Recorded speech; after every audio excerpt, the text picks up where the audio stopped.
एक बार एक व्यापारी अपने किसी काम से कुछ दिनों के लिए प्रदेश से दूर गया हुआ था।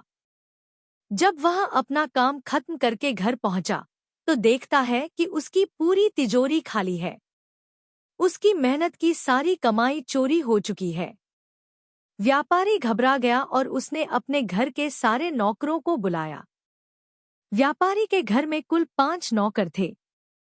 व्यापारी की एक आवाज पर सारे नौकर उसके सामने आकर खड़े हो गए। व्यापारी ने उनसे पूछा, तुम लोगों के होते हुए घर में इतनी बड़ी चोरी कैसे हो गई? जब चोर आकर मेरी पूरी तिजोरी साफ कर गया, उस समय कहाँ थे सब के सब?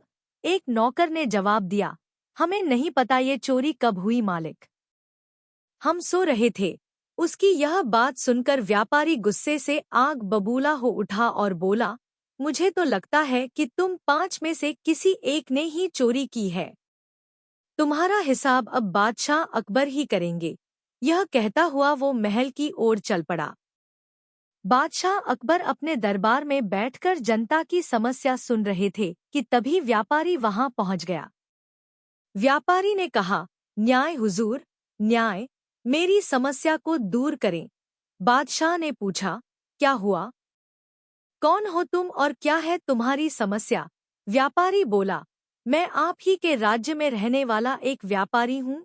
महाराज, एक जरूरी काम से कुछ दिनों के लिए प्रदेश से बाहर गया था। जब वापस आया तो मेरी सारी तिजोरी लुट चुकी थी। मैं बर्बाद हो गया, हुजूर। मेरी मदद करें। यह सुनकर बादशाह ने व्यापारी से कुछ सवाल पूछे, जैसे कितना सामान चोरी हुआ, क्या उसे किसी पर शक है आदि।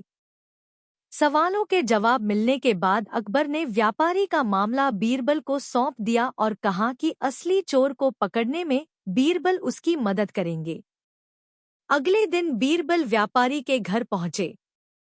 उन्होंने सभी नौकरों को बुलाया और उनसे पूछा कि चोरी की रात वो सभी कहाँ थे।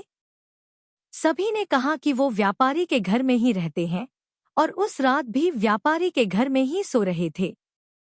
बीरबल ने उनकी बात मान ली और कहा, आप सभी को परेशान होने की जरूरत नहीं है। मेरे हाथ में ये 5 जादुई लकड़ियां हैं। मैं आप सभी को एक एक लकड़ी दूंगा। जो भी चोर होगा, उसकी लकड़ी आज रात 2 इंच लंबी हो जाएगी और चोर पकड़ा जाएगा। हम सभी कल यहीं मिलेंगे। यह कह बीरबल ने सबसे हाथ में एक एक लकड़ी पकड़ाई और वहां से चले गए। दिन ढल गया। अगले दिन बीरबल फिर से व्यापारी के घर पहुंचे और उन्होंने सभी नौकरों को अपनी अपनी लकड़ी के साथ बुलाया। जब बीरबल ने सबकी लकड़ी देखी, तो उन्होंने देखा कि एक नौकर की लकड़ी 2 इंच छोटी है। बस फिर क्या था? बीरबल ने तुरंत सिपाहियों को उस नौकर को पकड़ने का आदेश दिया। व्यापारी इस पूरी घटना को समझ नहीं पाया और असमंजस से बीरबल की तरफ देखने लगा। बीरबल ने व्यापारी को समझाया कि कोई लकड़ी जादुई नहीं थी, लेकिन चोर को इस बात का डर था कि उसकी लकड़ी 2 इंच बड़ी हो जाएगी और इस डर से उसने अपनी लकड़ी को 2 इंच काट दिया और वह पकड़ा गया। व्यापारी बीरबल की चतुराई से बहुत प्रभावित हुआ और उसका धन्यवाद किया। सीख: गलत काम चाहे जितना भी चतुराई से किया जाए, लेकिन वो सभी की नजरों में आ जाता है और उसका अंजाम हमेशा बुरा ही होता है।